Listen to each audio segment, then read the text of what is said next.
สวัสดีค่ะต่อต่อไปจะพากินเปรี้ยวแล้วนะคะออกกำลังกายมาแล้วกินอะไรอีหยังมักซื้อจะบาดว่าเป็นสิโค้งของกระโถมเลยค่ะซื้อเป็นซื้อมันนี่บะโค้งนะจ๊ะมาถ้าอยากเซิร์นนะคะทานบะโค้งบะโค้งมันนี่บะโค้งเลยโอ้ยบะโค้งกระซับมวนนี่เด้อโอ้เคยกินแต่ของโค้งนะของไม่โค้งยังไม่เคยจะกินวันนี้แหละโอ้มันกระซับมวนอยู่ได้ด้วยไม่ใหญ่เนาะ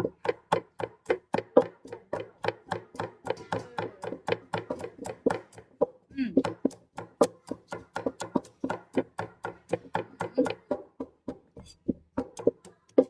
โอ้ยน้ำลายแตกเนอะอืมน้ำลายแตกไม่แตก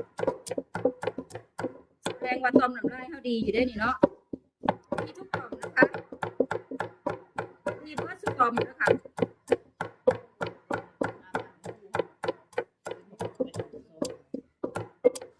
อืมเป็นเบียงเลยด้วยจ้าอันนี้คือยังอันนี้เก็บไว้อีกเนาะเก็บใบค่ะกินหมดดอกจ้า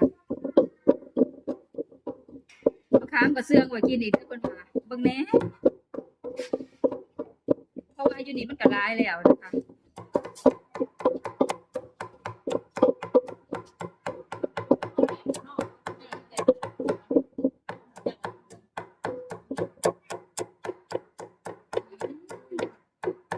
อันนี้ฟักที่สองค่ะ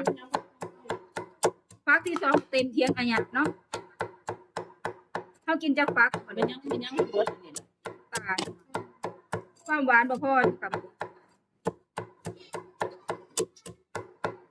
ลองใส่น้ำตาลกันลองเบิ่ง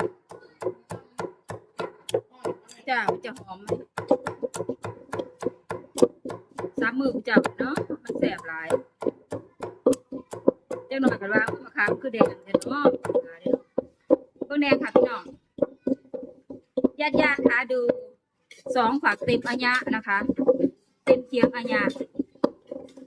เฮ้ยได้ว่ากระเทียมมาแล้วนี่เตรียมอะไรนะคะเตรียมปลาแดกนะคะปลาแดกหน้าปลาแดกปลาซิ่วนะคะอันนี้เตรียมมาแล้วเต็มถ้วยอัญญะคือกันอุ้ยนัวบ่ให้เว้าเลยค่ะอ๋อใครบ่เคยกินปลาแดกมากินเด้อจ้ะหอมมากนะคะหอมอย่าบอกใครเชียวนะคะ ถ้าชอบฉันต้องชอบปลาร้านะคะ โอเคไหมคะไม่ค่ะไม่ค่ะไม่ค่ะไม่ค่ะไม่ค่ะ